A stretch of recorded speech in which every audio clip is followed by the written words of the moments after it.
केजच्या police स्टेशनमध्ये आरोपी आला, आरोपी आल्यानंतर लगेच पलंग आले, आरोपीची या पलंगावरती बडदास्त सुरू आहे असा आरोप विरोधक करतायत।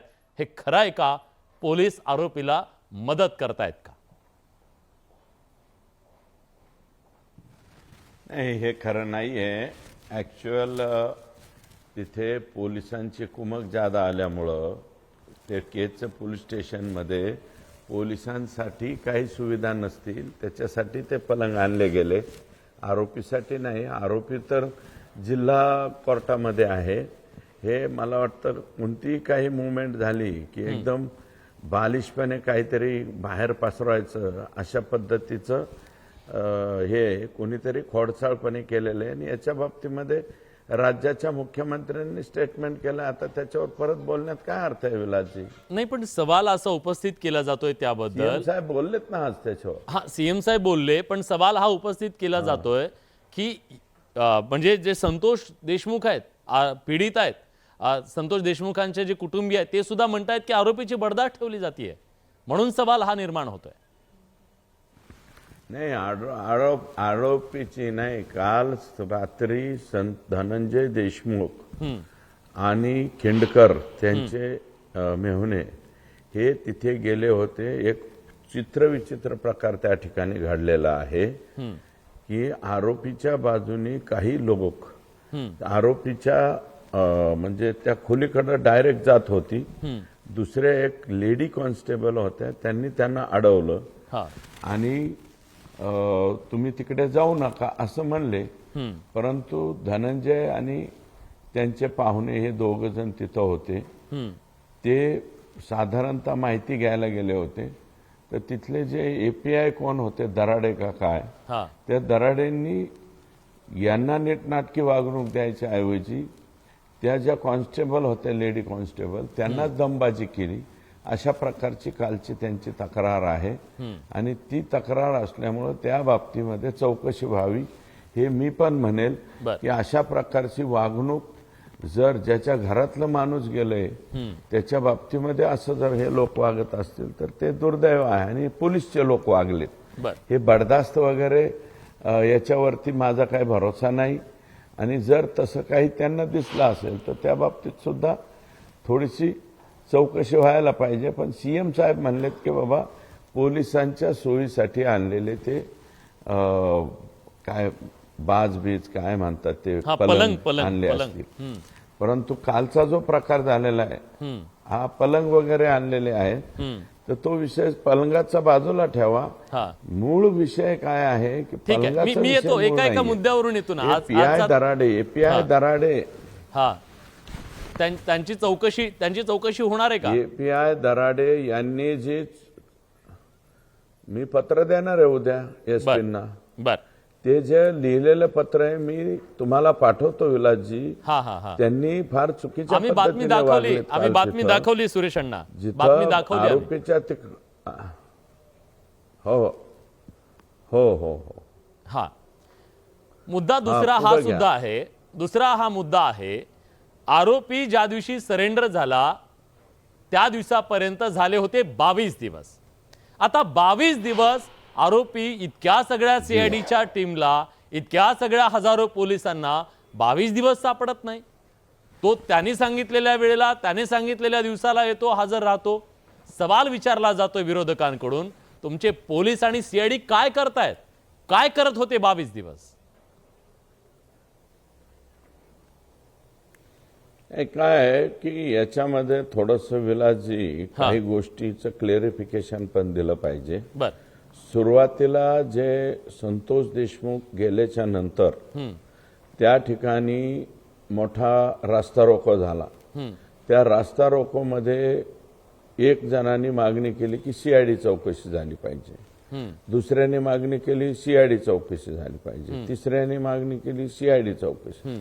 मी एकमेव असा व्यक्ती होतो की मी ज्यावेळेस मस्साजोगला पोहोचलो त्या दिवशी मी स्टेटमेंट केलं होतं की सीआयडी चौकशीची गरज नाही, सीआयडीकडे हे प्रकरण जाऊन देऊ नका, याच्याऐवजी एसआयटी स्थापन करून, आणि ती एसआयटी सुद्धा त्यावेळेस मी पहिल्या दिवशी मागणी ही जिल्हा स्तरावरची एसआयटी करा अशा प्रकारची मागणी त्या ठिकाणी केली होती. बर परंतु सीआयडीच्या बाबतीमध्ये काय आहे की सीआयडी तुम्हाला माहिती मला माहिती, सीआयडी जुन्या कालावधीमध्ये प्रचंड पॉवरफुल होती, परंतु नंतर काय आहे की तिचं मनुष्यबळ कमी कमी कमी कमी करत गेल्यामुळं सीआयडीला पुण्याला मुख्य ब्रँच आहे, पुण्यावरून सीआयडीचा अधिकारी निघणार, मस्साजोगला जाणार आणि तिथल्याच पोलिसांना माहिती विचारणार आणि पुन्हा माघारी येणार.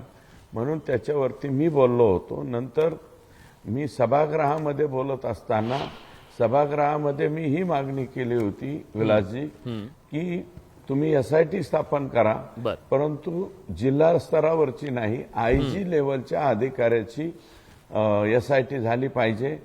आणि जरी ती आयजी लेवलच्या अधिकाऱ्याची झाली पाहिजे आणि तिला संलग्नता वाटेल त्या, म्हणजे बीडची पोलिसांची मदत घ्यायची वेळ आली बीडची घ्यावी, धाराशिवची गरज पडली धाराशिवची घ्यावी, म्हणजे राज्यस्तरावरच्या सगळ्या पोलिसांची मदत त्यांना घेता यावी. आणि आता ऑर्डर काढताना सुद्धा माननीय मुख्यमंत्री महोदयांनी तशीच ऑर्डर काढलेली आहे. तेली साहेब म्हणून आयजी आहेत, त्यांच्या अध्यक्षतेखाली ही समिती नेमली, खाली 9 लोक त्याच्यामध्ये घेतलेले आहेत आणि ही एसआयटी आता फर्म होणं, तिची ऑर्डर निघणं, याला काही कालावधी निश्चितपणे त्या ठिकाणी गेलेला आहे. ठीक आहे, त्या दरम्यानच्या कालावधीमध्ये अण्णा ठीक आहे ना, हे एसआयटी बीसाठी स्थापन करू द्या. अहो गुन्हा दाखल झाल्याच्या नंतर पोलिसांचं काम होतं या सगळ्या आरोपींना शोधून काढणं, आणि खंडणीचा गुन्हा काय काल दाखल झालेला नाहीये. 24 दिवस झाले, 24 दिवस झाले मुख्य आरोपी सुदर्शन घुले 24 दिवसापासून आज सापडत नाहीये. का त्याला जमीन गिळून घेतली की कोण गिळून घेतलं, का तो सापडत नाहीये?